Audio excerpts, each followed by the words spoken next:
Sir screen पे बता भैया।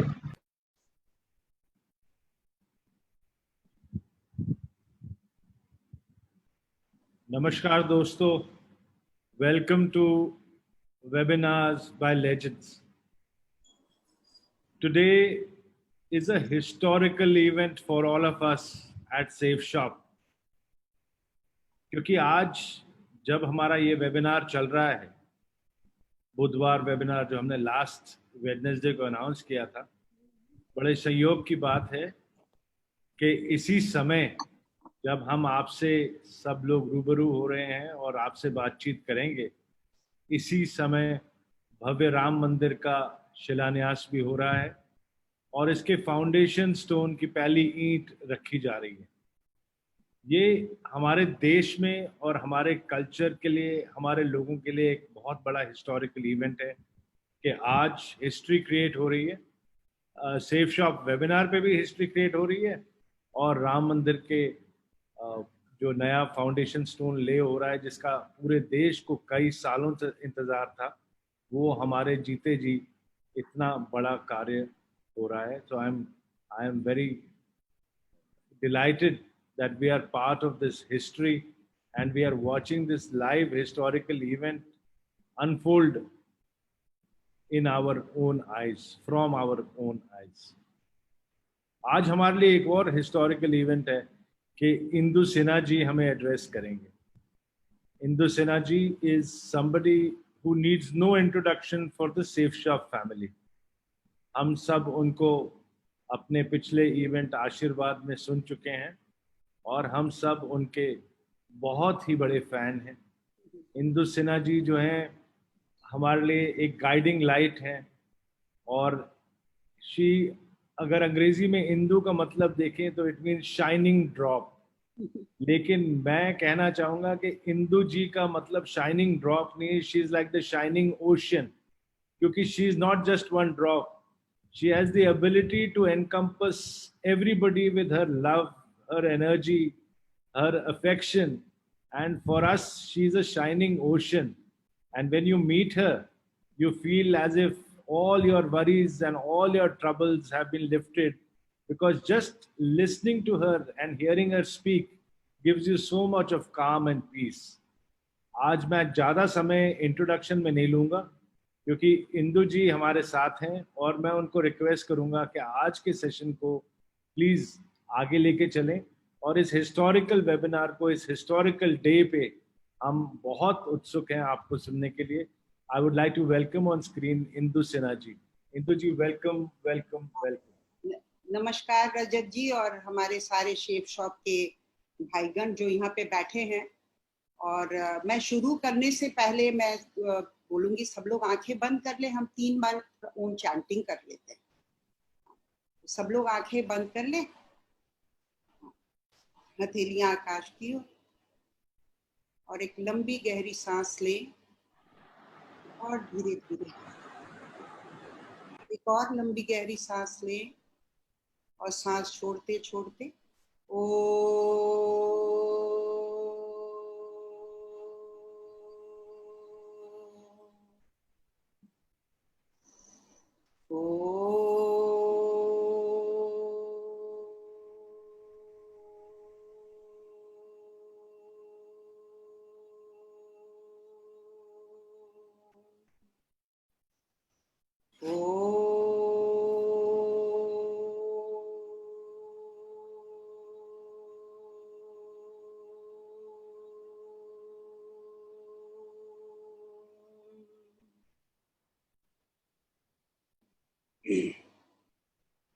रजत जी बहुत बहुत ध्यान, मतलब आप इतना मेरे लिए 2 शब्द अच्छा बोले, मुझे बहुत अच्छा लगा। वैसे मैं इतना डिजर्व नहीं करती हूँ जितना आपने प्रशंसा किया है, क्योंकि हमारे गुरु अक्सर कहते हैं कि जब कोई प्रेस करे तो वो भी डिवाइन को ही जाता है, तो the creator who has created it. So आपके सारे कॉम्प्लीमेंट्स को मैं बहुत नम्रता से ले रही हूँ, लेकिन उसके पहले कि मैं शुरू करूं, मैं जरूर बोलूंगी कि शेफ शॉप हमारा परिवार है और पहले भी था और बाद में भी रहेगा। और मैं पिछले बार भी आप लोगों से यही बोली थी कि यहाँ आने के बाद ऐसा लगा कि क्या एक ऑर्गेनाइजेशन का ऐसा भी विजन हो सकता है कि जो भारतवर्ष को कहां से कहां पहुंचाने का कल्पना कर रहा है। और इस महामारी के समय जब सारा विश्व, सारा लोग, हम लोग दो चीजों से जूझ रहे, एक तो महामारी और दूसरा अर्थव्यवस्था, और दोनों चीज पे आप लोग का ध्यान आकर्षित हुआ है, इसके लिए मैं बहुत बहुत आभारी हूँ। कि एक तरफ की महामारी वो तो चल रहा है, जहां वैक्सीनेशन ही नहीं है, कोई उसका इलाज नहीं है, कुछ भी नहीं है। दूसरी तरफ अर्थव्यवस्था, और उसके लिए आपने इतना अच्छा लोगों का, जो मैं खुद सेफ शॉप में थोड़ा अंदर जाके देखी तो मुझे लगा कि देखो कितने लोग हैं जो सपनों की दुनिया में विचरण करते थे, आज उनका सपना साकार होता नजर आ रहा है। ये सब आप लोग के कृपा से ही हो रहा है। आप लोग जैसे गाइड जो हैं, जो देश को लेकर चल रहे हैं, ये बहुत ही सराहनीय है। तो मेरे पास रजत जी का फोन आया कि दीदी आपको दो चीज पे बोलना है, एक है हनुमान जी और एक है कृष्ण जी। अब ये बड़ा मुश्किल है कि दोनों का चित्र का विवरण मैं कैसे छोटे समय में करूं, लेकिन मुझे लगा कि आज का दिन इतना शुभ है कि जैसे अयोध्या में राम मंदिर का निवास होने वाला है, और मैं हनुमान जी के विषय में बोलूं, इससे सुंदर चीज और कुछ नहीं हो सकता है। और शेप शॉप के हाथ में दो चीज है, उनके दो हाथ, right hand and the left hand. एक में सेफ शॉप हनुमान चालीसा लेकर घूम रहा है, talking and speaking Hanuman Chalisa, और एक में भगवत गीता लेकर घूम रहा है। तो एक में त्रेता युग और दूसरे में द्वापर युग। इससे सुंदर मिश्रण कुछ नहीं हो सकता है कि आपने दो युग को इकट्ठे आज लाकर इस प्लेटफॉर्म पर रखे हैं। और मैं बहुत सरल भाषा में ही बोलूंगी क्योंकि मैं बहुत हाई फाई लैंग्वेज में नहीं करती हूँ। तो मैं अब शुरुआत करूंगी आप लोगों से कि कुछ हनुमान जी, क्योंकि हमारे दैनिक जीवन में, हमारे डेली लाइफ में मैं हनुमान जी से क्या सीख सकती हूँ या मैं क्या सीख सकता हूँ। देखो, ज्ञान जानना और ज्ञान जीना दोनों में बहुत फर्क है। हम ग्रंथ पढ़ते हैं, हम चालीसा पढ़ते हैं, लेकिन कभी हमने ये नहीं देखा कि इस ग्रंथ से हमें क्या सीख मिल रहा है। या जितने लोग अभी 1 लाख वो वॉच कर रहे हैं जरूर हनुमान चालीसा पढ़ते होंगे, लेकिन अगर उसका 1% भी हम जीवन में अगर उसको लाए तो हमारा जीवन धन्य धन्य हो जाएगा। तो कहते हैं कि अगर हनुमान जी से सीखना है तो हम दो चीज सीख सकते हैं। एक तरफ हनुमान जी हैं भक्ति की पराकाष्ठा, और दूसरे तरफ कृष्ण जी हैं ज्ञान की प्रकाष्ठा। तो कहते हैं कि देखो कि उनको बोला जाता है महावीर। महावीर का मतलब ही हुआ वीरों का वीर, और हनुमान जी को कलयुग का अवतार माना जाता है। एकमात्र देवता जो कि आज भी जिंदा है और हमारे शरीर में भी है, जिनको हम प्राण ऊर्जा के नाम से जानते हैं।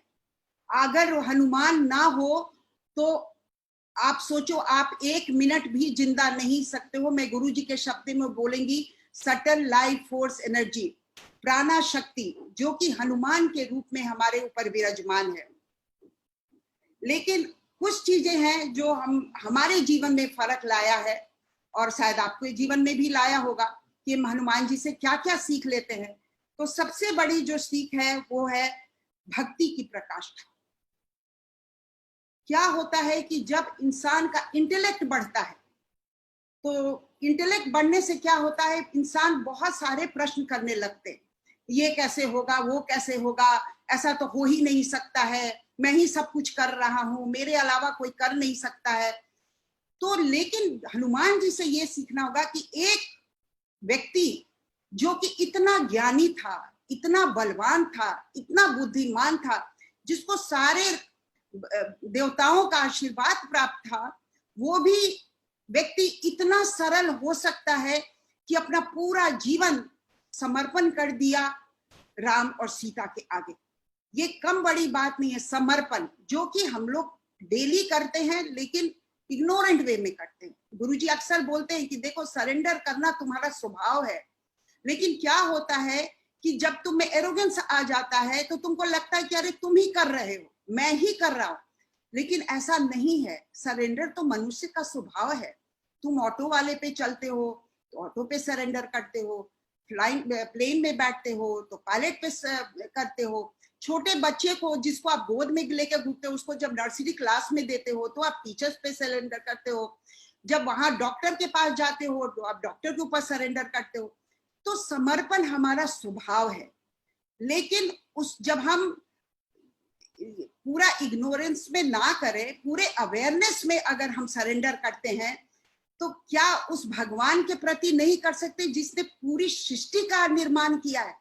तो ये हनुमान जी से सीखने का हमें बहुत बड़ा ये है कि कैसे हनुमान ने राम के आगे सब कुछ समर्पण किया। सब कुछ करते हुए भी ऐसे बनते थे कि उन्होंने कुछ किया ही नहीं।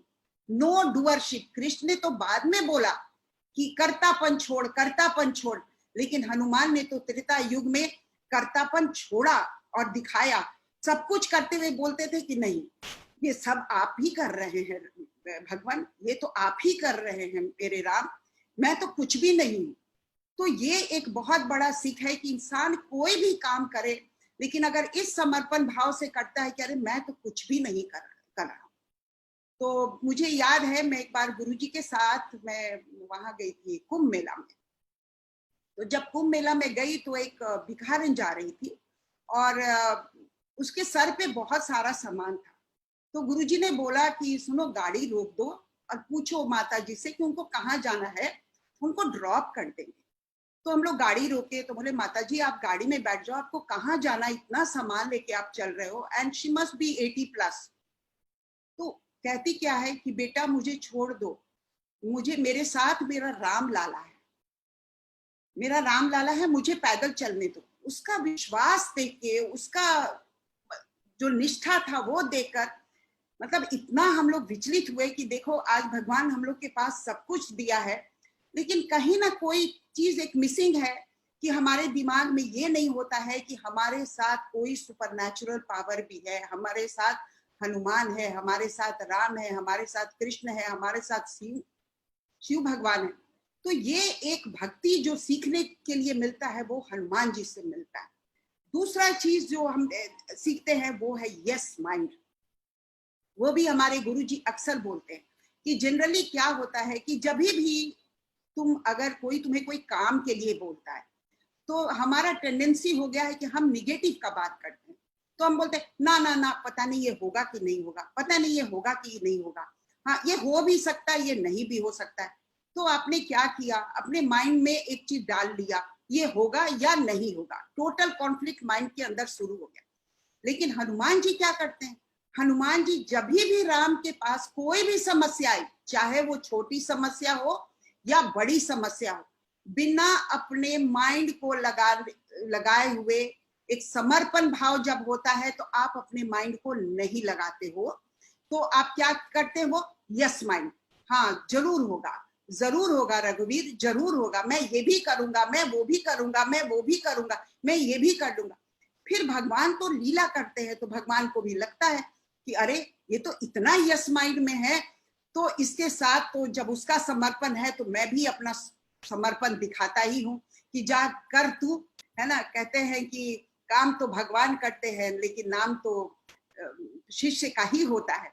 तो ये चीज हमें देखने के लिए मिला कि देखो कैसे हनुमान जी हमेशा ही यस माइंड में रहे, और यस माइंड ही हमारे सक्सेस का कारण बन सकता है।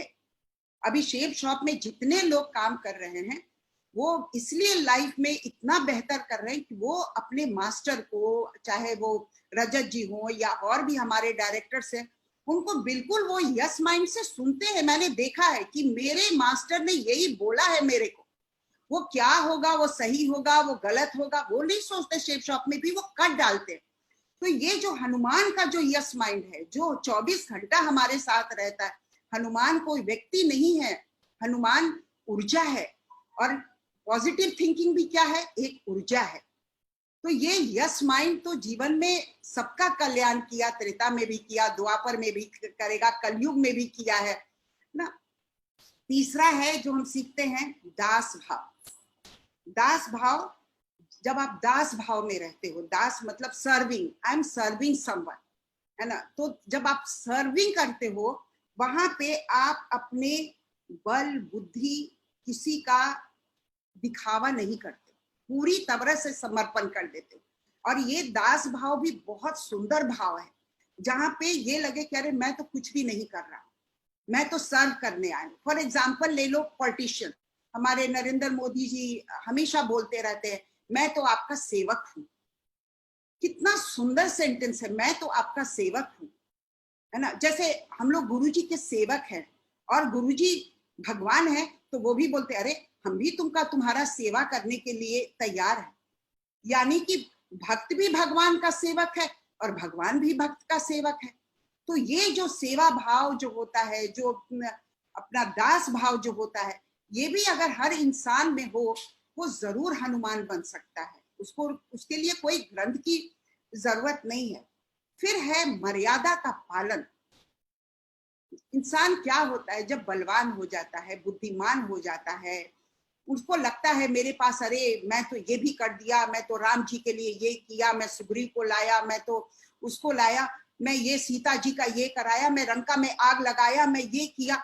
जो हम लोग जनरल मनुष्य होकर बोलते रहते हैं मैंने किया, मैंने किया, मैंने किया, मैंने किया, है ना, उसको तो भगवान भी पसंद नहीं। इतना कर्तापन वाले को तो भगवान भी पसंद नहीं करता, बोलता चुप हो जा, मैं दिखाता हूँ कि कौन करता है।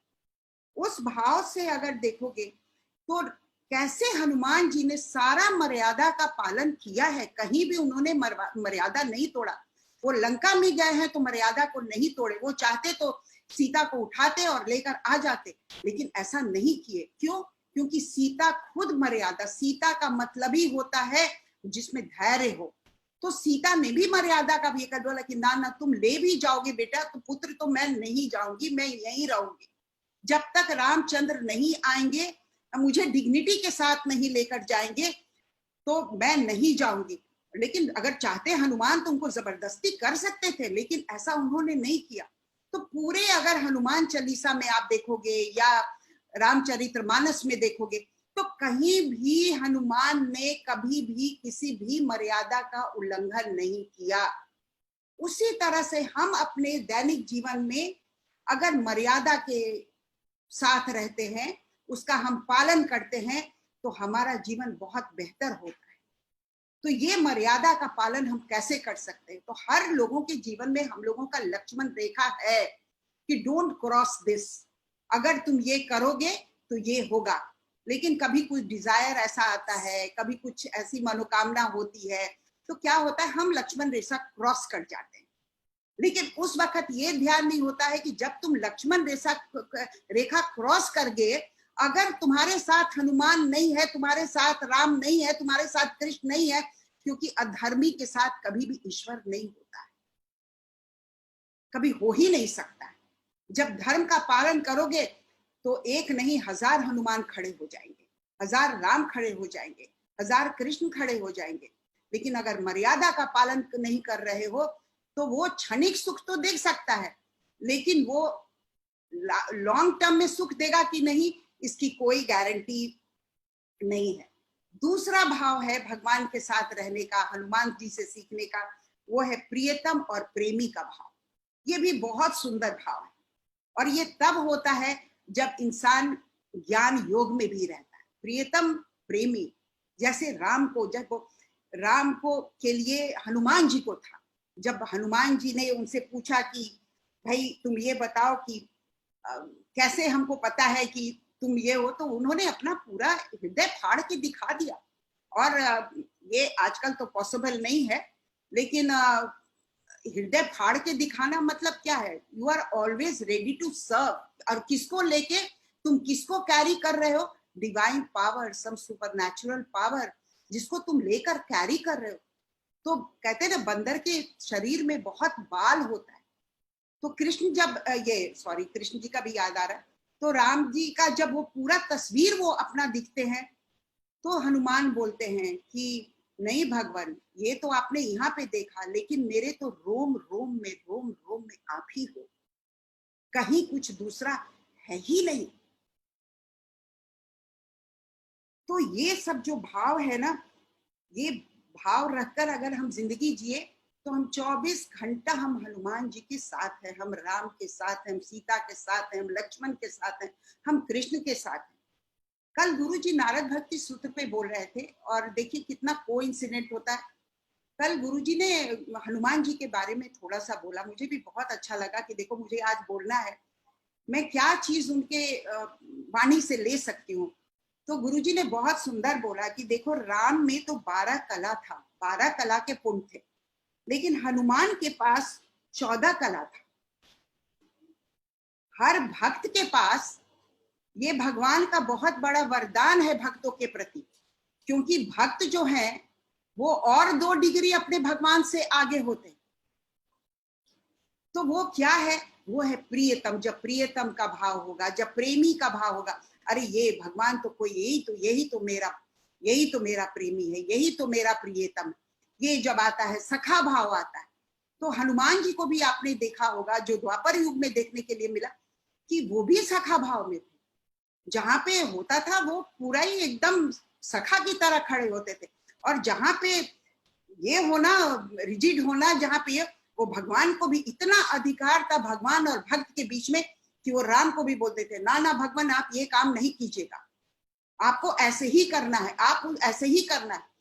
तो भगवान भी समर्पित हो गया कि नहीं, इसके आगे तो मुझे समर्पण करना ही है। तो बहुत सुंदर एक आज मैं हमारे अंकित बत्रा जी का भजन था, मैं वही सुन रही थी। उसमें बहुत सुंदर लाइन था कि दुनिया चले ना श्री राम के बिना, राम जी चले ना हनुमान के बिना। जब से रामायण पढ़ ली है एक बात समझ ली है, रावण मरे ना श्री राम के बिना, लंका जले ना हनुमान के बिना। तो यानी कि सबको एक दूसरे की जरूरत है। इस समाज में कोई भी व्यक्ति नहीं है जिसकी जरूरत हमें भी नहीं है। अगर हम सोचते हैं लाइफ में कि वी आर इंडिपेंडेंट, तो हमारी बहुत बड़ी भूल है। We are not independent. कोई भी व्यक्ति इंडिपेंडेंट नहीं है, हर व्यक्ति डिपेंडेंट है। लेकिन डिपेंडेंट सिर्फ भगवान पे नहीं है। भगवान ने अपने रूप में कितने लोगों को पृथ्वी पे लाए। प्रकृति फूल लेकर आए, पेड़ लेकर आए, पानी लेकर आए, दूध वाला आया, कॉबलर आया, कितने लोग, कभी धोबी बन के आया, कभी ऑटो बन के आया, कभी डॉक्टर बन के आया, कोई माँ बन के आया, कोई टीचर बन के आया। तो और इस कोरोना के महामारी में तो आपने देखा होगा कि हर व्यक्ति कितना इंपॉर्टेंट नजर आया है। ये कोरोना के समय रियलाइज हुआ कि जिनको हम तुच्छ समझते थे वो भी कितने बलवान हो सकते हैं। आज सारे माइग्रेंट लेबर चले गए, सारी कंपनियां बंद पड़ी हुई हैं। क्यों? क्योंकि उनको हम लोगों ने गरीब समझा। बिल्कुल ऐसे लगता था कि अरे चलो मैं तो इन पे ओवर रूल कर लूंगा। ये आज भगवान ने ये भी दिखाया कि अगर तू सोच रहा है कि तू इंडस्ट्रिस्ट है, तू सोच रहा है कि मैं बहुत बड़ा आज करोड़पति हूं, तो ये तुम्हारा भ्रम है कि इस लॉकडाउन में अगर इलेक्ट्रिशियन की भी जरूरत है तो एक इलेक्ट्रिशियन तुमको नहीं मिल रहा है, अगर प्लम्बर की जरूरत है तो तुमको प्लम्बर नहीं मिल रहा है। तो ये इतना बड़ा सीखने के लिए मिला कि वी आर नॉट इंडिपेंडेंट, बिल्कुल इंडिपेंडेंट नहीं है, और हम सब डिपेंडेंट है एक दूसरे पे। तो जितना सुंदर वो भाव आ जाए कि हर इंसान में हम भगवान का रूप देखने, हर इंसान में, तो ये जो भाव होगा ना, इससे सुंदर सर्विस कुछ हो ही नहीं सकता है। अभी मैं किसी का रियल स्टोरी है ये, गंगोत्री में एक ये रहती है, एक देवी माँ है जिनको देवी माँ ही बोलते हैं, लेकिन वो बहुत बड़ी उपासक हैं कृष्ण की। वो बाल गोपाल की ही पूजा करती हैं। तो उनके पास खाना वाना नहीं होता है, तो जो भी आर्मी के लोग वहां पे है, वो चाइना बॉर्डर है, वो उनको जाकर रॉ फूड देकर आते हैं और कुक करते हैं, और खुद अफसर लोग जाकर वहां पे खाना खाते हैं। तो एक बार क्या हुआ कि वो जो सन्यासिनी है वो अपने घर में बैठती है और कोई आता है, उस वक्त वो आरती करती रहती है। तो आरती करती है तो जैसे ही कोई होता है बोलते अम्मा आज कुछ खाने के लिए है। अम्मा क्या करती है, आरती छोड़ देती है और वो किचन में जाके कुक कर लो। जी अम्मा आरती तो कर लो। बोले नहीं नहीं मैं आरती नहीं करूंगी, मेरे पास तो साक्षात बाल गोपाल है। फिर लोग उसके पास और आते हैं खाना खाने। बोले नहीं मुझे नहीं पता कौन अच्छे हैं कौन बुरे, मुझे तो हर लोगों में बाल गोपाल ही नजर आता है। यानी कि जब खाना भी बना रही है तुमको भगवान ही नजर आ रहा है। उसी तरह से इस कोरोना के महामारी में भी हम लोगों का इतना अंदर शिफ्ट आया है कि देखो हर व्यक्ति कितना, हर भगवान के रूप में हमारे सामने पहले भी आता था, अभी भी आता है और बाद में भी आएगा। पता नहीं किस भेष में नारायण मिल जाए, तो किस भेष में नारायण मिल जाए तो आप नारायण को कैसे सर्व करोगे? तो नारायण को हम ऐसे सर्व करेंगे कि मेरे आगे जो भी व्यक्ति आ रहा है उसको यही सोचेंगे कि हम राम को सर्व कर रहे हैं और मैं ही हनुमान हूं। ये हमें सेवा का मौका मिला है। हो सकता है वो भिखारी के रूप में आए, हो सकता है वो किसी और रूप में आए, हमें नहीं पता वो किस रूप में आएगा। पहले भी वैदिक काल में आपने देखा होगा कि शिव भगवान कितना परीक्षा लिए हैं लोगों का। कभी भिखारी बन के आए, कभी कुछ बन के आए, कभी राक्षस बन के आए, कभी कुछ बन के आए, क्योंकि असल रूप में आएंगे ना तो असल रूप में तो सब लोग वर्शिप करते हैं ना। आपको पता चल जाए ये आदमी मंत्री है तो आप तो जरूर उनको सर्विस दोगे, लेकिन आपके दरवाजे पे कोई और आ जाए जो कि मंत्री नहीं है, आप हम लोगों का पूरा जो हम लोगों का बिहेवियर है वो चेंज हो जाता है। तो ये जो भाव लाना है अंदर से हनुमान का और कृष्ण का, ये एक दिन का ग्रंथ नहीं हो सकता, ये हमारे जीवन का ग्रंथ बनना चाहिए। तो ये हनुमान का हमारा सबसे बड़ा सीख है और मुझे लगता है कि आप लोगों को अच्छा लगा होगा। तो अब मैं द्वापर युग की तरफ बढ़ूंगी। और जब राम, आपको पता ही है कि विष्णु के कई अवतार थे, तो विष्णु ही राम है, राम ही कृष्ण है ना। भगवान के कहते हैं कि हरि के हजारों हाथ, उसी तरह से भगवान के भी कई मुखड़े, कई लीले है ना। और इस पृथ्वी पे आते हैं, कितना लीला करके जाते हैं और हर काल में आते हैं। तो हमें ये लगता है कि ना ना ये तो भगवान नहीं है, क्योंकि भगवान का एक कल्पना है कि वो तीर धनुष लेकर आएगा या वो चंदन लगा के आएगा या कोई वो सांप लपेट के आएगा। लेकिन भगवान जब आते हैं धरती पे तो वो लीला ही करते हैं, वो कोई ऐसा रूप धारण करके नहीं आता। ऑर्डिनरी पर्सन बन के आते हैं, ऑर्डिनरी। कोई शंकराचार्य बन के आएगा, कोई श्री श्री रविशंकर बन के आएंगे, ऑर्डिनरी। अब आपकी नजर कैसी है उस पर डिपेंड करता है कि आप किस रूप में देख रहे हो। जैसे हमारे गुरु हैं, तो मैं तो भगवान नहीं देखी हूँ, लेकिन मैं उनको भगवान ही समझती हूँ, मैं उनको भगवान समझती हूँ। और अगर आप लोग भी जुड़ेंगे तो आप भी भगवान ही देखेंगे। भगवान का मतलब क्या है? भगवान, जिसमें भूमि की तरह सहनशीलता हो, जिसमें गगन की तरह विशालता हो, वायु की तरह सूक्ष्म हो, जो नीर की तरह हो, जैसा जगह डालोगे वैसा नीर शेप ले लेता है, पानी लेता है, जो अग्नि की तरह हो, सारे कुरीतियों को जला के भस्म कर देता है, भगवान। अगर एक व्यक्ति में ये सब गुण देखने के लिए मिलता है, वो व्यक्ति भगवान कहलाने के काबिल हो जाता है। वो कोई भी हो सकता है, वो आप भी हो सकते हो। आपके भी वर्कर मैंने सुना है जो लोग सेफ शॉप में हैं, वो उनको मैं बोलते हुए सुनी, नहीं वो रजत जी हमारे ये डायरेक्टर, हमारे वो तो भगवान है, हमें ऐसे गाइड करते। भगवान ही है, क्योंकि उन्होंने आपने उनको रोजी रोटी दिया है, उनके परिवार को संभाल रहे। और उतना ही नहीं कर रहे हैं, सबसे सुंदर कर रहे हैं कि व्यापार अपने तरफ है और अध्यात्म अपने तरफ है। आप लोग इतना एफर्ट करके उनको कोर्स में लेकर आए है ना। तो कोर्स कोई ऐसा कोई ये नहीं था, ये बिजनेस नहीं है। एक इंसान के जीवन में अध्यात्म आ जाए, इससे सुंदर क्या हो सकता है? जीवन तो दो ही चीज से बना है ना। एक तो है सांसारिक दुनिया और एक है आध्यात्मिक दुनिया। और आप तो दोनों दुनिया को लाके उन लोगों को दे दिए। वो तो कभी सोच नहीं सकते थे कि उनके जीवन में प्राणायाम और ध्यान का महत्व हो सकता है, और वो आपने करके दिखा दिया अध्यात्म का महत्व। और वो भी ऐसे टाइम में जबकि हमारा गुरु शरीर में है। ये भी भाग्य का बात है। ये सोचने की बात है कि कब अब हिस्ट्री याद करेगा आज से 100 साल बाद, 200 साल बाद, कि ऐसे भी महान आत्मा आए थे जिनके मात्र सुदर्शन क्रिया करने से 10 मिनट 15 मिनट पूरा आत्मा, पूरा चेतना, पूरा सोच, पूरा ये बुद्धि अहंकार सब में शिफ्ट आ जाता है। और वो आप लोग कर रहे हो, इंसान को दोनों चीज दे रहे हो। अगर आप रोजी रोटी दे दिए ना और अध्यात्म में नहीं लाए तो आपका भी जीवन अधूरा है। कहते हैं हर माँ बाप चाहता है कि मेरा बेटा इंजीनियर बने, डॉक्टर बने, लेकिन कोई माँ बाप ये नहीं चाहता है कि मेरा बच्चा एक अच्छा इंसान बने। लेकिन सेफ शॉप वो काम कर रहा है। आप ताली भी बजा सकते हो बीच बीच में, मुझे बहुत अच्छा लगेगा। हाँ, कि देखो कि आप एक तरफ रोजगार और एक तरफ अध्यात्म, कि आपका बच्चा एक अच्छा इंसान बने, चाहे वो 10,000 कमाए या 15,000 कमाए, उससे कोई फर्क नहीं पड़ता है। लेकिन हम कहते हैं ना कि हम तो खाली हाथ आए थे और खाली हाथ जाएंगे। ये गीता में लिखा है। अरे तुम क्या लेकर आए थे और क्या लेकर जाओगे? इसको बोलते हैं शमशानी वैराग्य।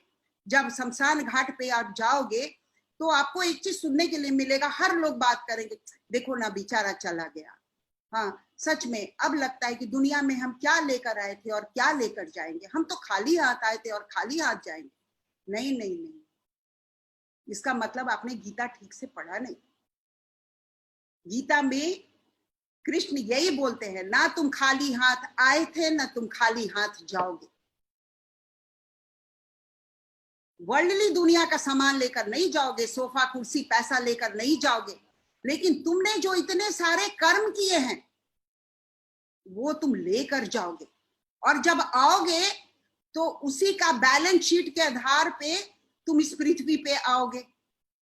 तो तुम कहां खाली हाथ गए और खाली हाथ भरे? तो सिर्फ आप लोग जो काम कर रहे हो रजत जी, कि आप तो उनका जीविकापार्जन का तैयारी करो, प्लस आप उनके अगले जन्म का तैयारी कर रहे हो अध्यात्म के मार्ग में राके। ना वो खाली हाथ अभी हैं, ना वो खाली हाथ जाएंगे। और जब आएंगे भी तो खाली हाथ नहीं जाएंगे, आएंगे ही नहीं। अगर खाली हाथ होगा ना तो पता नहीं कहां चले जाएंगे। लेकिन आपने ऐसा नहीं किया है। आप सोच नहीं सक रहे हो कि जाने अनजाने में, मुझे नहीं पता है ये प्रेरणा आपको कहां से मिला, किसने दिया, क्या हुआ, क्योंकि मैं बीच में नहीं हूं। हमारी तृप्ता जी के कोई ना कोई माध्यम बनता है, तो योगेश बना, आप बने, ये बने, और इतना सुंदर ये कि हम लोगों को क्या दे सकते हैं। और मैं जब बता रही, मैं सेफ शॉप में जब कोर्स ले रही थी, मुझे लोग बोलता था, अरे अध्यात्म में लोग कौन आएगा, ये लोग कमाने खाने वाले लोग। लेकिन मैं वहां पे हर जाति हर वर्ग के लोगों का कोर्स ली, और मेरे पास बहुत सुंदर सुंदर मुस्लिम लोगों का भी है, जिसको लोग बोलते हैं रही तो कट, कुछ नहीं है। वो भी वही सेंटेंस बोले जो हमारे और भाई लोग बोले कि दीदी हम तो इतने लकी हैं कि हम सेफ शॉप में आके मुझे नया चीज सीखने का मिला। नहीं तो हमें तो पता ही नहीं था। हम तो वही जाति, वही ये, वही स्टेट, वही कंट्री, वही गोरा काला अमीर गरीब, उसी में पड़े हुए थे। तो ये इतना सुंदर आप एक ले रहे हो, इनिशिएटिव ले रहे हो, और इससे सुंदर चीज कुछ नहीं हो सकता। तो क्या है रजत जी कि देखो, क्या मैं थोड़ा भगवत गीता अपने ढंग से समझाऊंगी, क्योंकि हमारे 1 लाख लोग भाई बैठे हुए हैं। जितनी सरलता रखूंगी उतना उनके अंदर जाएगा। कहते हैं कि पूरा जीवन एक बैटलफील्ड है।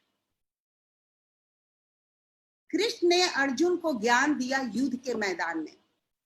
वो काल्पनिक भी हो सकता है, मेरे हिसाब से काल्पनिक नहीं है, लेकिन बहुत लोग जो नास्तिक हैं वो ये सोचते होंगे ये कल्पना भी हो सकता है कि किसने देखा, किसने सुना। अब बोलोगे कि हाँ संजय ने बोला, तो हो सकता है जो नॉन बिलीवर है वो बोलेंगे किसने देखा कि संजय ने सुना, ये तो सब काल्पनिक है। लेकिन अगर छोड़ दो, अगर ये काल्पनिक भी है तो कल्पना भी बहुत सुंदर है। अब आप आ जाओ रियलिटी पे, कि अगर ये कल्पना है तो इसको कल्पना रहने दो, अब रियलिटी पे आ जाओ कि कृष्ण ने क्या बोला। कृष्ण ने यही बोला, the whole life is a battlefield. जब हम भी जीवन में आते हैं, 60-70 साल जो जीवन का बिताते हैं, हर क्षण कभी दुख, कभी सुख, कभी खुशी, कभी गम, कभी करोड़पति, कभी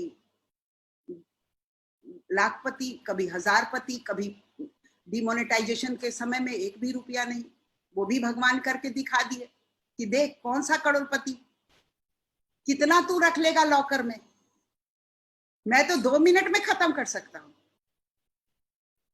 क्या कर लेगा तू, कितने चीजों पर करेगा। 10 गाड़ी है, कोरोना के टाइम में 1 भी गाड़ी यूज नहीं हो रहा है। कपड़े टंगे हैं, 3 महीना से कोई पहन ही नहीं पा रहा है। 10 नौकरदाई हैं, सो कॉल्ड अमीर लोग इतने भय में हैं कि मेरे को इन्फेक्शन न लग जाए।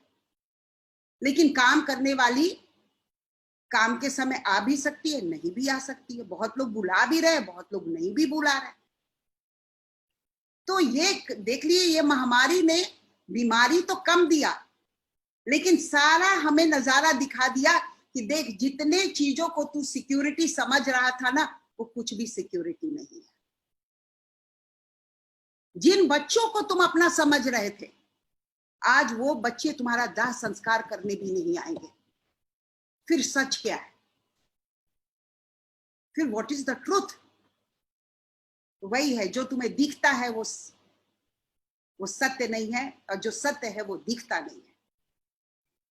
हमारे गुरु अक्सर ये बोलते हैं, जो सत्य है वो तेरे को दिखेगा नहीं, और जो दिखता है वो सत्य नहीं।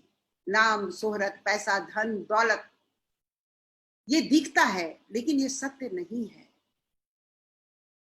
और जो नहीं दिखता है, एक छोटा सा बैक्टीरिया, एक छोटा सा कोरोना नाम हम लोग दे दिए, पता नहीं क्या है, अभी तक किसी को भी नहीं पता है। आज वो पूरे विश्व को हिला दिया है। अदृश्य शक्ति, वो कोई मेरे तरफ से तो कोई वायरल कुछ भी नहीं है। वो सिर्फ हमारे अंदर का जो नकारात्मक वायरल जो अंदर घुसा हुआ है, वो मनुष्य को बार बार परेशान कर रहा है बीमारी के रूप में। और अगर हम लोग नहीं सचेत हुए तो आगे भी इस तरह का वायरल आएगा। सही कह रहे हैं ना? एग्री? तो then whole life is a battlefield. तो ज्ञान की सबसे ज्यादा जरूरत कहां पड़ती? जब जीवन एक सीधी रेखा पे चल रही है तो ज्ञान की जरूरत नहीं है। But life is not a linear. जीवन एक सीधी रेखा नहीं है, वो कहीं भी मोड़ ले लेती है।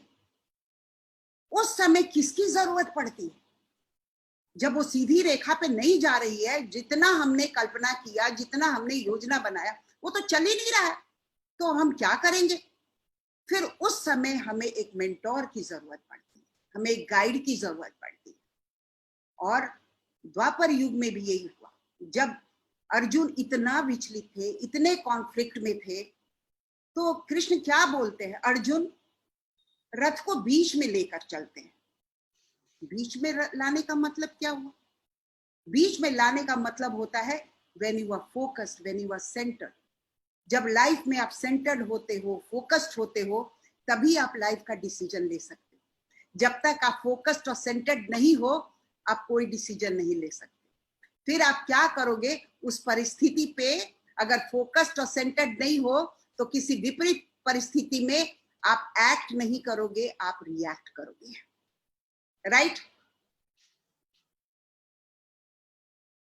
अब इस रिएक्शन से अपने को बचाने के लिए कि भैया हमें एक्शन करना है, हमें रिएक्शन नहीं करना है। रिएक्ट करके तो हम अपनी पूरी जिंदगी देख लिए क्या होता है। अब हमें एक्शन करना है, तो एक्शन करने के लिए ही हमें गुरु की जरूरत होती है, हमें ईश्वर की जरूरत होती है, हमें गाइड की जरूरत होती है, हमें मेंटोर की जरूरत होती है। उस द्वापर युग में अर्जुन को कृष्ण मिले एज अ मेंटोर। और ऐसी बात नहीं है, मिले तो थे दुर्योधन को भी, लेकिन अभी से नाउ चॉइस जो है, हमेशा भगवान चॉइस देता है, तुमको क्या चाहिए। इस तरफ भी जा सकते हो, उस तरफ भी जा सकते हो। तो भगवान ने क्या किया?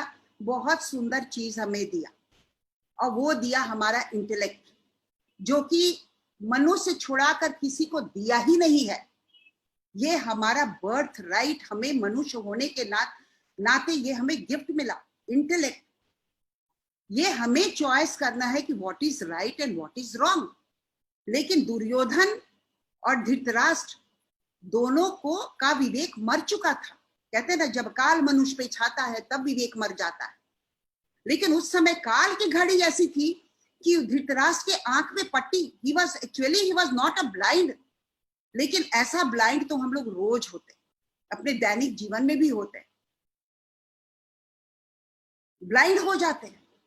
एक डिजायर आया, वो पूरा नहीं आया, पूरा नहीं हुआ, फिर एक कलर डिजायर आया, फिर अंधे हो जाते हैं, फिर कुछ होने लगता है, फिर किसी को सताते हैं, किसी का चोरी करते हैं, कुछ करते हैं, फिर ब्लाइंड हो जाते हैं। तो लाइफ में कितने बार हम लोग धृतराष्ट्र बनते हैं। तभी कृष्ण जाकर पूछते हैं, दुर्योधन तेरे को क्या चाहिए, बता क्या चाहिए, तेरे को सेना चाहिए या मैं चाहिए, कृष्ण चाहिए, गुरु चाहिए? बोलते नहीं, मुझे तो सेना ही चाहिए। और अर्जुन से पूछा गया, पांडव से पूछा गया, बोले नहीं, मुझे तो सखा चाहिए और मुझे गुरु चाहिए। क्योंकि उनको पता था कि अगर भगवान तुम्हारे साथ है तो तुम कोई भी नैया पार कर लोगे, लेकिन अगर भगवान तुम्हारे साथ नहीं है ना, तो तुमको ऐसा लगेगा कि हम पार कर रहे हैं, लेकिन हो सकता बीच मझधार में भी आपकी नैया डूब जाए।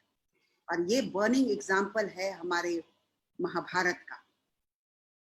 और इसीलिए ऐसा नहीं कि दुर्योधन में नहीं शक्ति था, कर्ण में नहीं था, ऐसा नहीं था। वो भी योद्धा थे, वो भी बलवान थे, वो भी उसी कुल खानदान के थे, लेकिन चॉइस गलत हो गया। और चॉइस क्यों गलत हुआ? क्योंकि इंटेलेक्ट पे पर्दा पड़ गया। तो ये जो लाइफ, जो बैटलफील्ड है, उस वक्त जब गुरु जब आते हैं तो हर गुरु आके क्या कहता है? गीता बोलता है। गीता का मतलब क्या हुआ? ज्ञानवान। वही गीता होता है जिसको तुम गा सकते हो। चालीसा का मतलब होता है जो अपनी आप गुरु और इष्ट देव की प्रशंसा करते हो, वो चालीसा हो जाता है। तब भगवान किसी न किसी गुरु और भगवान के रूप में किसी न किसी को पृथ्वी पे भेजते हैं और फिर वो हमें बात बताते हैं। वो डिपेंड करता है कि आपका चॉइस क्या है, आप कितना लेते हो उस चीज को। अब देखो, भगवत गीता में 701 वर्जन्स हैं। अब सारे चीज पे तो मैं नहीं बोल सकती, लेकिन मेरे जीवन में जो फर्क पड़ा है, मुझे लगता है कि क्योंकि हम भी आप ही की तरह है, एक नॉर्मल जिंदगी जीते हैं, तो लगता है जो मुझे इम्पैक्ट किया है वो आप पर भी इम्पैक्ट करेगा। तो फर्स्ट लेसन जो हमने लिया भगवत गीता से, जो मुझे बहुत अच्छा लगा, कि हमारे जीवन के 7 अस्तित्व हैं। वो है हमारा body, mind, intellect, memory, ego और सेल्फ। क्या क्या है? Body, breath, mind, memory, intellect, ego और सेल्फ। ये हमारे 7 अस्तित्व हमारे भगवत गीता में भी उसका जिक्र है। और ये गुरु जी ने भी जिक्र किया कि हमारा जो एग्जिस्टेंस है इस पृथ्वी पे, ये 7 चीज लेकर ही है। अब क्या है, अभी शरीर छोड़ देते हैं हम, वो तो सामने सबका दिख ही रहा है। अब आ जाओ जो अदृश्य है, जो दिखता नहीं है, वो है हमारा माइंड, वो है हमारा इंटेलेक्ट। अब माइंड क्या है? माइंड कुछ भी नहीं है, ये भी एक एनर्जी है। इंटेलेक्ट भी कुछ नहीं है, ये भी एनर्जी है। ब्रेथ भी एनर्जी है। गाड़ी कितना भी एक्सपेंसिव ले लो, चाहे मर्सिडीज ले लो, कोई भी ले लो, लेकिन उसमें पेट्रोल तो डालना ही पड़ेगा, बिना पेट्रोल का तो नहीं चलेगा। ड्राइवर भी की जरूरत तो पड़ेगी। तो जीवन की गाड़ी भी डिपेंड करता है कि उस गाड़ी का ड्राइवर कैसा है। ये बहुत बड़ी बात है कि आप अपने जीवन को कैसे ड्राइव कर रहे हो। तो आपका मन, अब मन क्या है ये देखो, कहते हैं मन की जीत जीत है, मन की हार हार।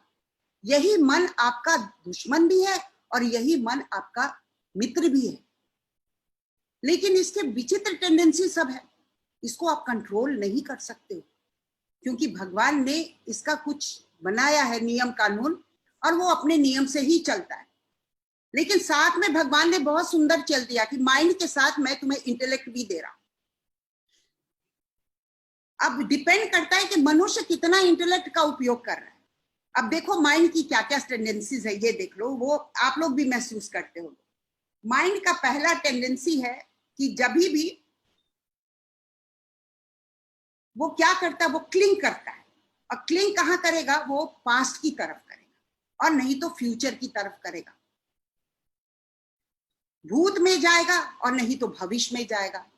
अब भूत में, अब कृष्ण बोलते हैं न भूतो न भविष्य, there is no past and there is no future. Arjun, कुछ है ही नहीं इस क्षण में रह, इस वर्तमान क्षण में रह, न भूतो न भविष्य।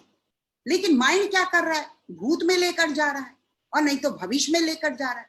अब भूत में लेकर जा रहा है तो बोलता है नहीं हमारे तो भ्राता है, हमारे तो वो पितामह है, हमारे तो वो रिश्तेदार है, हमारा तो ये रिश्तेदार है, वो भूत भी है वो प्रेजेंट भी है, मैं ऐसे कैसे करूंगा। भविष्य में जाता है तो सोचता है कि अरे अगर युद्ध करूंगा लोग मेरे बारे में क्या सोचेंगे, कहेगा देखो ये धन के लिए युद्ध किया। अब क्या हुआ, युद्ध के मैदान में कॉन्फ्लिक्ट शुरू होता है, तभी कृष्ण बोलते हैं इस बैटलफील्ड में कि रथ बीच में लेकर आ। Now you should be focused, you should be centered, you should be committed. अब मैं जब बोलूंगा जो चीज बोलूंगा तेरे को समझ में आएगा, लेकिन जब तक रथ बीच में नहीं आएगा तेरे को कुछ समझ में नहीं आने वाला है। फिर कहते हैं कृष्ण कि देख अर्जुन ये मन क्या है, इसी में लव हेट है, कभी प्रेम कभी घृणा, इरैशनल माइंड, कभी कुछ सोचता है कभी कुछ सोचता है, नॉट स्टेबल। वो तो स्टेबल तो है ही नहीं, जो चीज उसको मना करो कि मत करो वही मन करेगा। अभी आपको बोले कि बंदर को कोई याद नहीं करेगा तो आपको बंदर ही याद आएगा। आपको मैं बोलूंगी नहीं शराब पीना बहुत खराब है मत पीना, वाइफ 10 बार बोली मत पीना बहुत खराब चीज है बहुत खराब, क्या होगा, शाम होते आपको वही पीने का मन करेगा। क्योंकि ये माइंड बहुत बड़ा धोखेबाज है, क्योंकि मेमोरी ने बोला अरे बड़ा मजा आया था तुम पिए थे ना, इंटेलेक्ट बोल रहा है मत पियो ना, माइंड बोला है पी लेना। अब ये तीनों के बीच में क्लैश शुरू हो जाता है, करना है या नहीं करना है।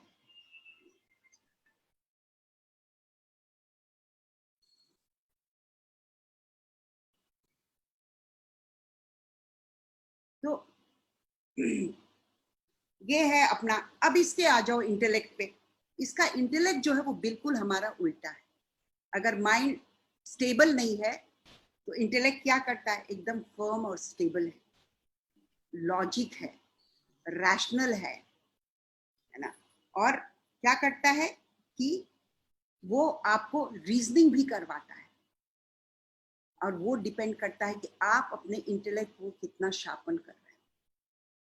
और इंटेलेक्ट कैसे शार्पन होगा, माइंड कैसे कंट्रोल होगा। माइंड कंट्रोल करने का चीज नहीं है, लेकिन एक क्षण के लिए भी अगर आपके पास आ जाए ना तो आप अपने को बहुत भाग्यवान समझना। इसीलिए आप कोई भी महाभारत देख लो, आप रामायण देख लो, हर गुरु युद्ध से पहले, युद्ध के बाद और बचपन से, चाहे वो कृष्ण हो या राम हो या दशरथ हो या सीता हो, एक ही ज्ञान सबको मिला और वो है मेडिटेशन। बिना ध्यान का कुछ भी हासिल नहीं हो सकता है। ध्यान एकाग्र करना। लौ कुश को क्या मिला, यही तो शिक्षा मिली कि ध्यान एकाग्र कैसे करोगे। एक वाहन चलाने के लिए भी कैसे एकाग्रचित होगा। तो इस माइंड को अगर कंट्रोल करना है तो हमारे गुरु ने बोला एक ही चीज से वो कंट्रोल हो सकता है, वो है हमारा ब्रेथ, सांस के द्वारा। और उसी पे सारा प्राणायाम डिपेंड करता है। सारा जो है वो पूरा ब्रेथ का ही खेल है। और हमारे पास कोई वेपन नहीं है माइंड को कंट्रोल करने के लिए कि वो ना जाए। वो जाएगा, वो पास्ट में भी जाएगा, वो फ्यूचर में भी जाएगा। तो कहते हैं one is a mystery and one is a misery and beautiful gift given by the divine and that is the present moment. बोले अर्जुन एक तो तेरा बहुत बड़ा मिस्ट्री है भविष्य, और पास्ट जो है वो बहुत बड़ी मिजरी है। और इतना सुंदर गिफ्ट मैं इस वर्तमान क्षण में तेरे को ज्ञान दे रहा हूं, तू इसको ले ले। इतने द्वंद में नहीं आने की जरूरत है। लेकिन अर्जुन इतना अच्छा भक्त था ना, क्योंकि उसके पास लिसनिंग मोड था। दुर्योधन के पास लिसनिंग मोड नहीं था। दुर्योधन यस माइंड में कभी भी नहीं रहा है, लेकिन अर्जुन हमेशा यस माइंड में रहे। ठीक है सखा, अगर क्वेश्चन भी करते थे ना तो वो समर्पण होता था जानने के लिए कि आफ्टर दिस व्हाट नेक्स्ट। तो ये जो लिसनिंग मोड में तो जब अर्जुन थे तो कृष्ण ये सब बोलते थे कि ये माइंड को कंट्रोल करना है ना, तू ऐसे कर ले, आंख एक बार धनुष बाण चलता था, मंत्र हमारे सब स्टैब्लिश्ड है। हमारा मंत्र, हमारा ये, अभी हम लोग 11,000 लोगों का जो 11 लाख लोगों का जो हनुमान चालीसा बोल रहे हैं, आप सोचो इसका क्या असर होगा जब हम लोग सब पढ़ेंगे तो। मतलब 11 लाख लोगों का कॉन्शियसनेस एक लेवल पे। इट्स नॉट ओनली पाठ तो आप घर में भी बैठ के कर सकते हो, लेकिन उस 11 बार में इतने मानव जाति का चेतना एक चीज पे स्थिर होना, राम के ऊपर या कृष्ण के ऊपर या हनुमान के ऊपर, ये तो परिवर्तन लाएगा। और ये भारत ही कर सकता है, दूसरा किसी देश में भी ये वरदान नहीं मिला है। ये हम लोग कितने भाग्यवान हैं कि हम लोगों का जन्म भारतवर्ष में हुआ है, और हम लोगों को ऐसे ऐसे इष्ट देव मिले, कभी हनुमान, कभी राम, कभी शिव, कभी कृष्ण, कभी बलराम, कभी लक्ष्मण, कभी सीता, है ना। हर व्यक्ति को उठाओ ग्रंथ में से, सब अपने आप में ऐसे लगता है अरे किसकी पूजा करें और किसकी पूजा ना करें। पूजा करो तो किसकी करो, एक महान हस्ती हो तब ना। कभी गांधी बन के आए, कभी विवेकानंद बन के आए, कभी नेल्सन मंडेला बन के आया, कभी मदर टेरेसा बन के आया, है ना। गौतम बुद्ध बने, कभी जीसस बने, किसकी किसकी करो आराधना। लेकिन हम लोग बहुत लकी हैं कि हम इस काल में आए और हमें ये करने का ये। लेकिन क्या होता है ना, ये माइंड बहुत बहुत परेशान करता है।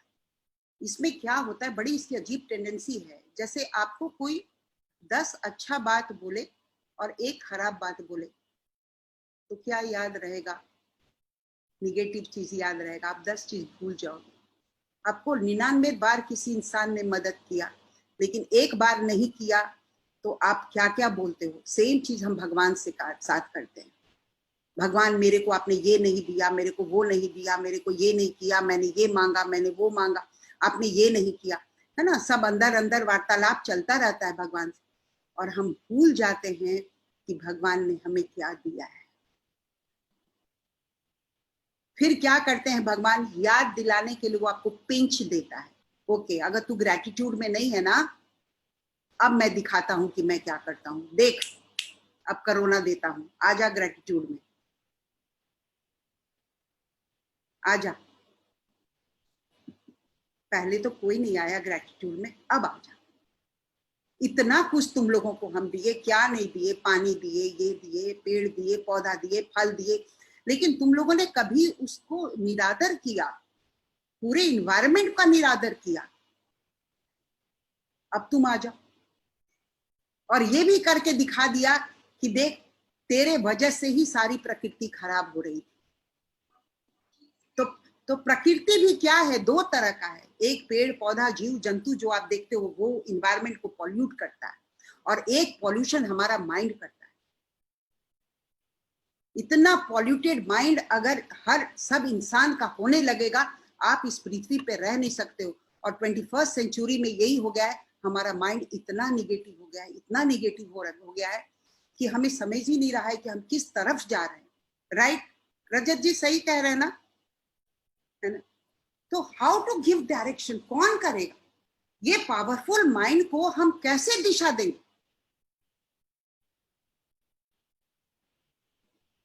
तो ये दिशा देने के लिए क्या है, आपने जीवन में आजमाया होगा कि ये कितना पावरफुल है। जो आप इसमें फीड करोगे वही आपका जीवन का आउटपुट होगा। अभी आप इतने देर से अपने लैपटॉप पे लगे हुए थे, ये कंप्यूटर तो अभी बना है लैपटॉप, लेकिन भगवान ने तो इतना सुंदर लैपटॉप बना के दिया जिसका कभी आप ग्रेटिट्यूड में हम आए ही नहीं। कितना सुंदर है ये माइंड, जो आप फीड करोगे वो ही आपका जीवन होगा। जो अगर सकारात्मक डालोगे तो सकारात्मक निकलेगा, और नकारात्मक डालोगे तो नकारात्मक निकलेगा। आप अपने जीवन में आजमाए होंगे कि आपको सुबह उठना है और आपने अलार्म लगा दिया 4 बजे सुबह का। कितने लोगों ने महसूस किया है कि अलार्म बजने से पहले ही नींद टूट गया? वो क्या चीज है, यहाँ पे फीड किया, मुझे 4 बजे उठना है। अलार्म तो बाद में बजा, आपकी नींद पहले खुली। यानी कि इस मन रूपी कंप्यूटर में अगर सही फीड होगा तो सही जीवन का आउटपुट होगा। और यही गुरु भक्त लोग से करवाता है कि इस माइंड में तू डाल, फिर से डाल, मेरा भारत वापस आएगा, मेरा भारत वापस आएगा। और ये हमारे देश का बहुत बड़ा सौभाग्य है कि हमारे भारत में 90% लोग पॉजिटिव सोचते हैं। ये भय के माहौल में भी अगर आप वर्कर क्लास से पूछो, जो ट्रेन में जा रहे हैं, जो बस में जा रहे हैं, है ना, जो गांव में जा रहे हैं, भय हमारे अंदर है, भय उनके अंदर नहीं है।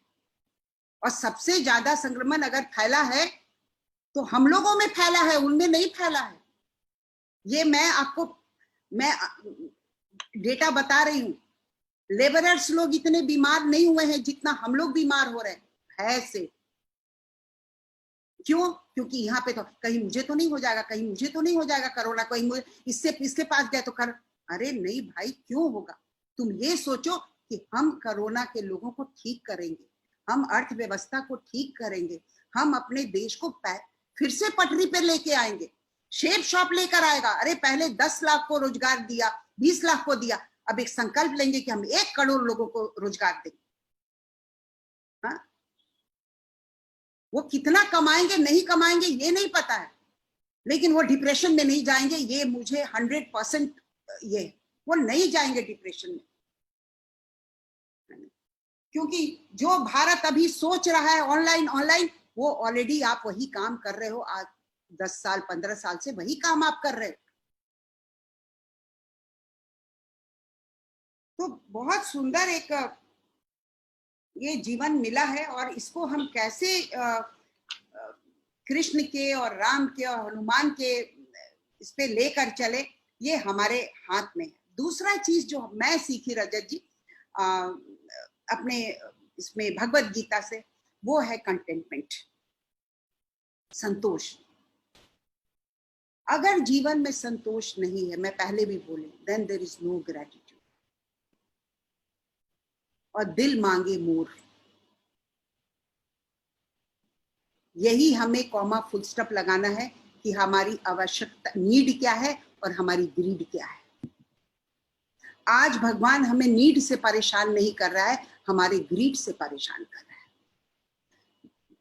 धृतराष्ट्र और दुर्योधन को कोई कमी नहीं था, लेकिन उनका ग्रीड, उनका असंतोष महाभारत करवा दिया। दिल मांगे मोर, मैं ये भी ले लूं, मैं वो भी ले लूं, यहां तक कि वो 5 गांव भी देने के लिए तैयार नहीं हुए। कृष्ण तो इतना नेगोशिएट किए, दे दो दे दो, ये भी दे दो, अच्छा चलो 5 गांव ही दे दो, वो भी देने के लिए तैयार नहीं। और दिए भी तो क्या, खांडवन। लेकिन देखो, जब भगवान सहारा होता है तो एक नर्क भी स्वर्ग बन सकता है, लेकिन अगर भगवान नहीं है तो स्वर्ग भी नर्क बन सकता है। ये ईश्वर की कृपा है, ये कृष्ण की लीला है। तो ये जो संतोष है, ये जीवन में भी कैसे आएगा? जब जीवन में अध्यात्म आएगा।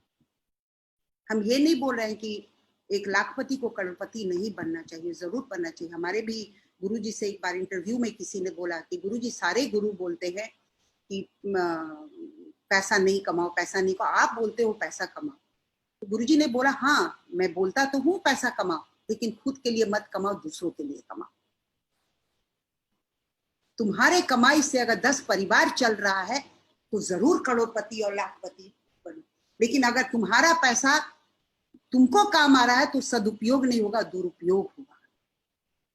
और पैसे का, धन का हमेशा दुरुपयोग हुआ है। जो दुर्योधन के टाइम में हुआ, जो धृतराष्ट्र ने किया, वो दुरुपयोग ही तो था। जो सपनी मामा करते थे, दुरुपयोग ही तो था। तो ये ग्रंथ से तो हम कितना कितना कुछ सीख सकते हैं। संतोष कि भगवान तुमने जो दिया है वो बहुत दिया है। और ये तब होगा जब आप सेंसिटिव होगे, संवेदनशील रहोगे। संवेदनशील कब होगे? जब आध्यात्मिक होगे, जब आप सुबह पूजा करने जाओगे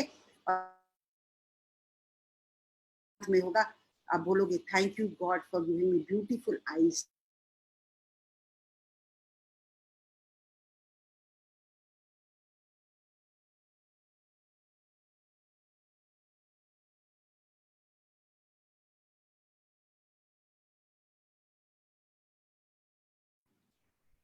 आई थिंक इंदु जी डिस्कनेक्ट हो गए और ये बहुत ही शानदार सेशन चल रहा था, but in case she can't get connected again, I would like to thank her from behalf of the entire Safe Shop family. उनके इंट्रोडक्शन में कहा था मैंने आपको कि इंदु का मतलब एक चमकता हुआ बूंद होता है, लेकिन हमारे लिए इंदु का मतलब एक चमकता हुआ सागर है।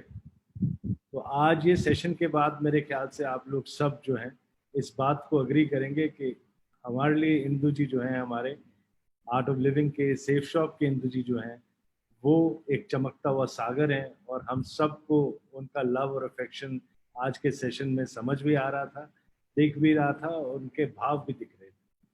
कई बारी वो बोलते हुए इमोशनल हुए। वो जो उनके अंदर भाव है वो कंप्लीट सरेंडर का भाव है। और वो उन्होंने आज दो बातें कही जो मेरे को बहुत क्लियरली समझ आई अपने बिजनेस के पॉइंट ऑफ व्यू से। मेरे को लगता है कि अगर अपलाइन बनो तो आप बनो अपलाइन कृष्ण जैसे, और अगर डाउनलाइन बने तो आप बनो डाउनलाइन हनुमान जी जैसे, क्योंकि कृष्ण जी से बेहतर कोई अपलाइन नहीं है और हनुमान जी से बेहतर कोई डाउनलाइन नहीं। और ये आज की सीख है, क्योंकि ये दोनों ग्रंथ हमारे पास हैं। भगवत गीता भी हमारे पास है और हनुमान, संपूर्ण हनुमान भी हमारे पास है। आज इसलिए हिस्ट्री क्रिएट हो रही है क्योंकि राम मंदिर का भी आज ही इनॉग्रेशन हो रहा है, कंस्ट्रक्शन का। लेकिन आज हम लोग एक हिस्ट्री और अनाउंस करने जा रहे हैं, जो कि मैंने पहले भी आप लोगों को कहा हुआ है कि सेफ शॉप हिस्ट्री पढ़ता नहीं है, हिस्ट्री क्रिएट करता है। तो 11 लाख लोग 11 बजे 21 जून को 11 बारी हनुमान चालीसा पढ़ेंगे एक साथ। इसका लिंक मैं आपको बहुत जल्द आपके टीम्स को भेजूंगा, जिसके अंदर आप लोग रजिस्टर करेंगे और आर्ट ऑफ लिविंग, वैदिक संस्थान और हम लोग मिलके हिंदुस्तान के हर कोने में 11 लाख लोग 11 बजे 21 जून को इस इवेंट को एक वर्ल्ड वाइड सक्सेस बनाएंगे और पूरे दुनिया में इसकी पॉजिटिव एनर्जी को फैला के हनुमान जी से प्रे करेंगे कि हम सब की रक्षा करो। और इस ट्राइंग टाइम्स में, इस टेस्टिंग टाइम्स में हम सबको, हमारे परिवारों को, पूरी दुनिया को, हर इंसान को इस प्लैनेट पे एक ऐसी शक्ति दो जिससे हम लोग पॉजिटिविटी और पॉजिटिविटी और पॉजिटिविटी में ही रहें। अब मैं इस संकल्प को आगे बढ़ाने के लिए सबसे पहले इनवाइट करूंगा सिद्धार्थ जी को, ताकि वो इस संकल्प को जो हम सब मिल के ले रहे हैं दोहराएं, और इसके बाद इस पैनल में जितने भी लोग हैं सब लोग एक एक करके इस संकल्प को दोहराएंगे। तो मैं सबसे पहले इनवाइट करूंगा सिद्धार्थ जी को। आप सभी को मेरा नमस्कार। मैं सिद्धार्थ सहगल संकल्प लेता हूं कि 21 जून सुबह 11 बजे अपने सेफ शॉप के साथियों के साथ 11 बार श्री हनुमान चालीसा का पाठ पूरे ध्यान के साथ करूंगा। Thank you so much Siddharth ji. अब मैं रिक्वेस्ट करूंगा राजू आनंद जी को कि वो कुछ कहें हमें आज के सेशन के बारे में भी और इस संकल्प के बारे में। नमस्कार, मैं राजू आनंद संकल्प लेता हूं कि 21 जून को 11 बजे मैं 11 बार श्री हनुमान जी का हनुमान चालीसा का आप सभी के साथ, सेफ शॉप परिवार के साथ पाठ करूंगा और प्रार्थना करता हूं कि ये संकल्प जो हम सभी लोग ले रहे हैं हनुमान चालीसा को पढ़ने का, इससे जो कष्ट पूरी दुनिया में आ रखे हैं वो दूर हो, पॉजिटिव एनर्जी हम सभी के लोगों की जिंदगी में आए। Thank you. मैं रिक्वेस्ट करूंगा संजय कटोच जी को कि वो बताएं आज के सेशन के बारे में और एक संकल्प लें कि ये जो हमने प्लान किया है 11 लाख लोगों का, इस रिकॉर्ड को हम तोड़ के दिखाएंगे, सिर्फ अचीव नहीं करेंगे, तोड़ेंगे इस रिकॉर्ड। दोस्तों नमस्कार सर, सबसे पहले मैं कुछ आज अपने सेशन के लिए कहना चाहता हूँ। दिल भी भरा हुआ है, आंखें भी भरी हुई हैं, और जो इंदु जी ने आज जो भी कुछ दिया, उनकी जो बात थी कि संसारिक जीवन में हम लोग थे और अब आध्यात्मिक में आ गए, खाली उनकी आंखें नम नहीं थी, हमारी भी आंखें नम। और मैं ये कहना चाहता हूँ कि जो उन्होंने कहा कि यस मैन होना चाहिए, तो मेरे को मौका मिला है सर कहने का। मैं कहना चाहता हूँ कि हम लोग जितने भी पैनलिस्ट हैं यहाँ पर, we are thoroughly yes man. हम लोग आपके मार्गदर्शन में हैं और बिल्कुल यस मैन की तरह ही काम कर रहे हैं। जैसा आप दौड़ा रहे हो, जैसे आप चला रहे हो, जैसे हमने अपनी निष्ठा सब कुछ आपको प्रदान कर रखी है कि आप जहाँ ले जाएंगे हम लोग उस पर आगे बढ़ेंगे। बहुत ही अद्भुत सा था। मुझे तो ऐसे लगने लगा कि इंदु जी भी एक भगवान का ही रूप है हमारे बीच में, और वो भी कहीं ना कहीं उस अंश के साथ हमारे साथ काम कर रही है। ये बहुत अच्छा सा संगम हुआ है। कैसे हुआ है उसको आप जानते हो, हमें तो आप में भी वही अंश नजर आ रहा है। और ये जो निष्ठा आज आपने भरी है, जो आध्यात्मिकता जो आपने भरी है आज हमारे अंदर, ऐसा कभी जीवन में था नहीं। आज का जो सेशन था वो इतना ही अद्भुत था, इतना ही दीवाना बना देने वाला और इतना ही मन को झंझोड़ देने वाला था कि जिंदगी आज से लगता है कि किसी दूसरी दिशा में चलने लग पड़ेगी। बहुत बड़ा दिन चुना है सर। 21 जून योगा डे भी होता है, और जो हमारी जो दुनिया के भगवान है वो सबसे ज्यादा ब्रॉडर लाइट आज के दिन दे रहे होते हैं। आपको पता होगा कि 21 दिन में 21 जून को सबसे बड़ा लाइटिंग डे होता है, दिन सबसे बड़ा होता है उस दिन। और उस दिन हम संकल्प लेते हैं सर, वचन देते हैं आपको, संकल्प लेते हैं कि 21 जून को हम लोग 11 लाख से भी ज्यादा लोगों के साथ में संकल्प लेंगे। 11 लाख लोगों के साथ में हम लोग हनुमान चालीसा पढ़ेंगे, और जितने भी कष्ट हम लोगों को के निवारक हम बन सकते हैं, क्योंकि मैं भी बहुत बड़ा हनुमान का भक्त हूँ। उनकी एक छोटी सी चौपाई याद है कि जय कपीसती हूँ लोक उजारो, संकट मोचक नाम तुम्हारो। तो इतने बड़े संकट मोचन का नाम हम उस दिन लेने वाले हैं। और इतनी अच्छी बात थी कि भाई सेफ शॉपियन तो डर किस बात का है। मैं आपकी करेज देखता हूँ, डायरेक्टर्स की देखता हूँ, हम लोग सब लोगों के बीच में काम कर रहे हैं। तो ये सर हमारा वचन है। मैं आपको अपनी तरफ से और अपने सारे सेफ शॉपियन को और जितने भी लोग सुन रहे हैं उनको सिर्फ ये कहना चाहता हूँ कि हम लोग सब संकल्प लेते हैं। ये सबका मिशन है कि हम इस दुनिया से नेगेटिविटी को भगा के रहेंगे, और सबसे ज्यादा काम इस सेफ शॉपियन और एओल के साथ मिलकर, और इंदु जी का भी बहुत बहुत धन्यवाद करके हम लोग फट्टे चक देंगे sir. Thank you very much. Thank you. I would now request Indu ji wants to rejoin. Can anybody unlock her? Indu ji is trying to rejoin. Okay, the meeting is locked. I'll just Sanjay, please say a few words. Till then, I'll try and rejoin Indu ji. दोस्तों नमस्कार, मेरा नाम संजय जैन है और आज का session बहुत ही अद्भुत सेशन था।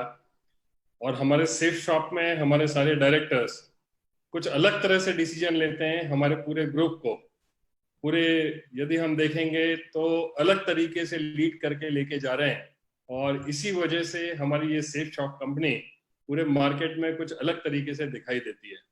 यहाँ के लोग, यहाँ के लीडर, इनका जो डेवलपमेंट हो रहा है वो बहुत वास्तव में बहुत बढ़िया तरीके से, बहुत उम्दा तरीके से सारा डेवलपमेंट हो रहा है।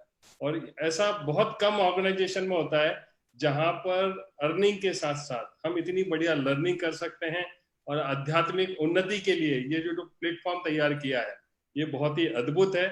और मैं संकल्प लेता हूं कि अपनी पूरे सेफ शॉप परिवार के साथ 21 जून को ये जो अनुष्ठान है, ये जो जाप है, इसमें पूरी तरीके से तन मन धन से इसमें पार्टिसिपेट करूंगा, पूरे सेफ शॉप परिवार के साथ में, पूरी टीम के साथ में, पूरे परिवार के साथ में। Thank you very much. I'd now like to request Narsi ji to say a few words. Narsi Grewal ji. Thank you sir. दोस्तों मेरा नाम नरसी ग्रेवाल है और आज इंदु जी ने बहुत ही बढ़िया सेशन दिया हमको। रियली में बहुत डिवाइन फीलिंग आ रही है उनके सेशन को सुनने के बाद। और रजत जी ने जो मैसेज दिया लास्ट में कि हमको अगर डाउनलाइन बनना है तो हनुमान जी जैसा और अपलाइन बनना है तो श्री कृष्ण जी की तरह। बहुत ही मतलब टीचेबल बातें आज मिली इस सेशन के माध्यम से। और मैं संकल्प लेता हूं कि सारी भारतवर्ष के लिए, पूरी मानव जाति के लिए जो एक बहुत बड़ा अनुष्ठान होने जा रहा है 21 जून को 11 बजे, हम लोग 11 बार हनुमान चालीसा का पाठ करेंगे पूरे शेप्स ऑफ परिवार के साथ। Thank you very much. Thank you, Narsi ji. I'd like to request Harsh Billa ji to say a few words now. दोस्तों नमस्कार। मैं रजत जी का आज बहुत धन्यवाद करना चाहूंगा जिन्होंने कि आज इंदु जी को हमारे साथ इतनी अच्छे ज्ञान की बातें हमको सीखने को मिली। और रजत जी ने इस पूरे पाठ को जो एक समरी दी, वो शब्द मैं कभी भूल नहीं पाऊंगा कि अगर आपने अपलाइन बनना है तो कृष्ण जी जैसा बनिए, और अगर आपने डाउनलाइन बनना है तो आप हनुमान जैसे बनिए। ये शब्द कभी आज के बाद कभी। और मैं हर्ष बिल्ला, क्राउन एम्बेसडर सेफ शॉप, ये संकल्प लेता हूं कि पूरे तन मन धन से ताकत लगाऊंगा इस 11 लाख लोगों का जो हमने अनुष्ठान लिया है, इसको पूरा करने के लिए खुद तो मैं अपना करूंगा ही, और मेरी कांटेक्ट लिस्ट में जितने भी लोग हैं, मेरे कांटेक्ट में, मेरे परिवार में, मेरे नेटवर्क में जितने भी लोग हैं, उनको भी इसके साथ में जोड़ूंगा, ताकि ये जो पूरे विश्व में ये जो विपत्ति आई हुई है, इसको हम जल्द से जल्द दूर कर सकें। Thank you, friends. Thank you, Harsh. Thank you. I'd request Deepak to say a few words, please. Deepak, please say something.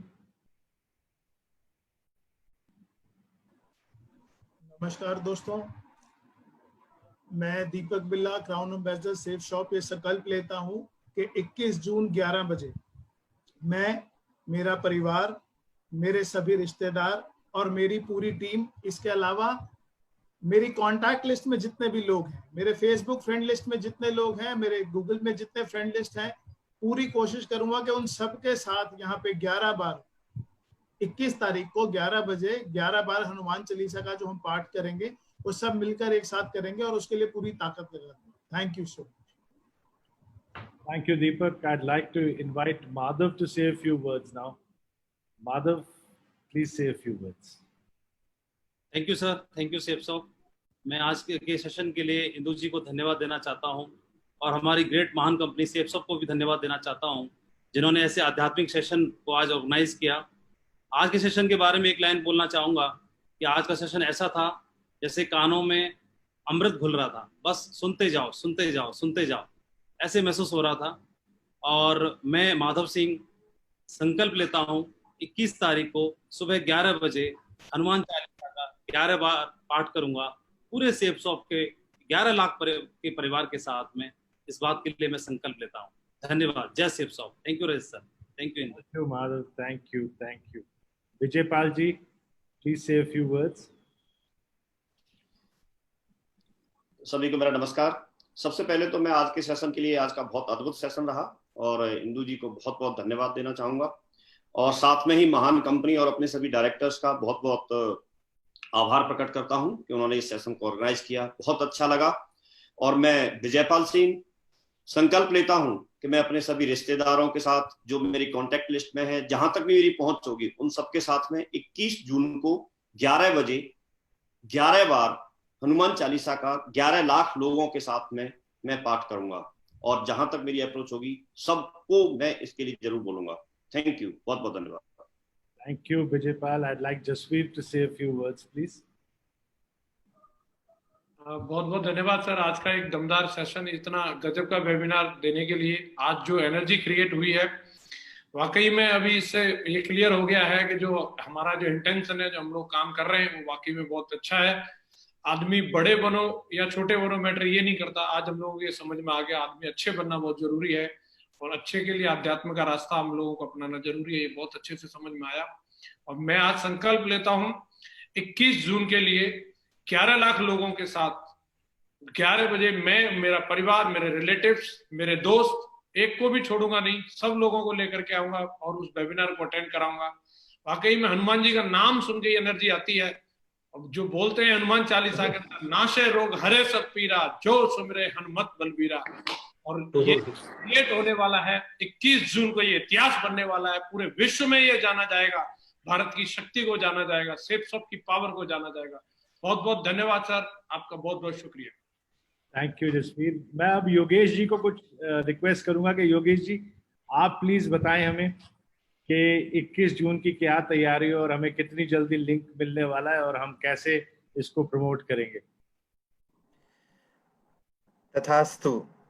मैं संकल्प लेता हूं कि जो सब हम संकल्प ले रहे हैं वो पूरा हो। 21 जून के लिए हम लोगों से लिंक शेयर किया जाएगा, जो कि हम कोशिश करेंगे आज शाम तक सबको दे दिया जाए। उस लिंक पर हम सबको अपना गूगल फॉर्म होगा, उस सबको हम अपना नाम रजिस्टर करना होगा जिसका होगा, और फिर आपको रजिस्टर करने के बाद एक वेबकास्ट का लिंक दे दिया जाएगा जहां पे सब स्वामी लोग और एक साथ हम सब लोग मिलकर के एक साथ चैंटिंग करेंगे। तो सबसे पहला स्टेप होगा गूगल फॉर्म में रजिस्ट्रेशन करना। सेकंड स्टेप होगा उस समय आकर के हम सबको हनुमान चालीसा का पाठ करना। तो ये दोनों काम आज रजिस्ट्रेशन लिंक दे दिया जाएगा और अगले 2 या 3 दिन के अंदर हम वेबकास्ट लिंक भी दे देंगे। Thank you, Yogesh ji. Thank you so much. I'll request Sunil Maan ji to say a few words, please. Thank you sir. सबसे पहले तो मैं इंदु मैम को आज बहुत बहुत धन्यवाद देना चाहूंगा। सर आपको भी बहुत बहुत धन्यवाद देना चाहूंगा। इंदु मैम ने बताया कि हमारे दोनों हाथों में, एक हाथ में आध्यात्म है और दूसरे हाथ में हमारे उद्योग है। हम दोनों काम बहुत अच्छी तरह से करेंगे और ईमानदारी से करेंगे, पूरी ताकत के साथ करेंगे। एक ही बात कहूंगा, आओ हम ईश्वर से दुआ मांगे, आओ हम ईश्वर से दुआ मांगे, जिंदगी जीने की अदा मांगे। खुद के लिए तो बहुत मांगा हमने, आज सारे जग के लिए भला मांगे। Thank you sir. Thank you, Mansa. Thank you so much. And now I'd like Rajiv Chaturvedi ji to say a few words and also end today's webinar, which has been historic in every way. I would request Rajiv ji to close this event and finish by saying a few words. Thank you very much, everybody. It was a wonderful session. And now I'm handing. सभी को नमस्कार, जय गुरुदेव। आज जब इंदु जी बोल रही थी तो ऐसा लग रहा था अमृत की बरसात हो रही हो, और इस अमृत वर्षा के लिए हम उनकी बहुत बहुत आभारी हैं। उनका जो संदेश था कि सेफ शॉप केवल लोगों को रोजी रोटी नहीं दे रही है, लोगों के जीवन में आध्यात्म भी ला रही है, और केवल रोजी रोटी देने से व्यक्ति संपूर्ण नहीं होता।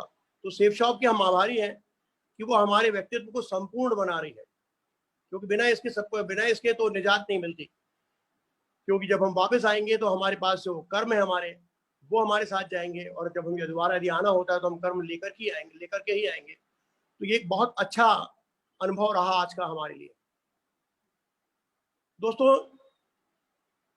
एक और चीज को रेखांकित करना चाहूंगा जो रजत जी ने कहा है कि यदि अपलाइन बनना है, क्योंकि ये मैसेज है, ये बार बार होना चाहिए कि यदि अपलाइन हो तो श्री कृष्ण जी जैसा, भगवान जैसा, और यदि डाउनलाइन हो तो हनुमान जी जैसा। और ये इसमें पूरा संदेश छुपा हुआ है हमारी सफलता का। हम रोमांचित हैं कि हमें एक ऐसा अवसर मिला है कि 11 लाख लोग सामूहिक चेतना के माध्यम से पूरे विश्व की भलाई के लिए, मानवता की भलाई के लिए एक प्रयास कर रहे हैं। हम संकल्पित हैं कि हम इसे कामयाब बनाएंगे। हम इसे न केवल कामयाब बनाएंगे, न केवल 11 लाख लोग होंगे, हम एक नया रिकॉर्ड भी बनाएंगे। और सेफ शॉप का प्रत्येक एसोसिएट, प्रत्येक सेफ शॉपर ये संकल्प लेगा आज के बाद कि वो अपने जितने भी संपर्क के लोग हैं, उन सब लोगों को मैसेज दे कि हाँ, हम 21 जून को इसे एक ऐतिहासिक अवसर बनाने जा रहे हैं। हम कृतज्ञ हैं गुरुदेव के कि उन्होंने हमें ऐसा मौका दिया है, ऐसा अवसर दिया है इसमें शामिल होने के लिए, और हम पूर्ण रूप से समर्पित होकर इस संकल्प को पूरा करेंगे। तो दोस्तों, आज बहुत ही शानदार अवसर था हमारे लिए कि हमने बहुत कुछ सीखा है आज। और अगली वेबिनार जो बुधवार को होगी, उसमें सुनील मान जी दोनों ग्रंथों के बारे में हमें पूरी जानकारी देंगे, क्योंकि ये ग्रंथ हमारे अब धुरी बन चुके हैं और इन ग्रंथों के माध्यम से हमें पूरी दुनिया में सकारात्मकता का संदेश लेकर के जाना है। दोस्तों बहुत बहुत धन्यवाद, नमस्कार।